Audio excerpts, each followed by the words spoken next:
Hello guys! We're now here at Grand Emporium. This is the biggest shop inside the Disneyland Tokyo Park. Complete kaayo diri, as in everything naa. Plush toys, stationery, shirts, accessories, mura ka gilunod sa ka-cute kailang headbands. Nagsukat-sukat pag yun mi, shucks bulingit na kaayo migbuhok sa ulan. Pero cute gihapon kay glitter no? I love this headband kay Abby. Bagay kaayo. Cheese, Abby! Cute po ning bubbles. Murag ma-remember na ko sa una ba, wag yun mi kapalit ani ba kay wala jud mi budget. Maka-happy at least ma-enjoy na sa mga kids karon. Cute kay ilang ref magnet and gwapo kaayo ilang mga keychain. Kaning Mickey Mouse plushie ka-cute yun. Pagunit sa anak ko kay Abby. Hehe, gunit lang. Cute pud kaayo ning necklace nila. Gusto unta na ko paliton para butangan og AirTag ni Abby. Ay, sayang, wa na ko napalit. Hahay, next time again. Look at the bubbles.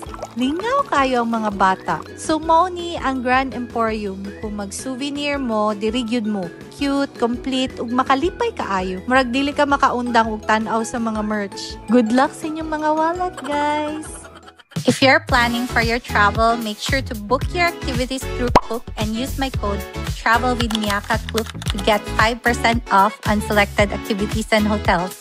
And don't forget to follow Travel with Miyaka for more travel tips, food finds, and family adventures.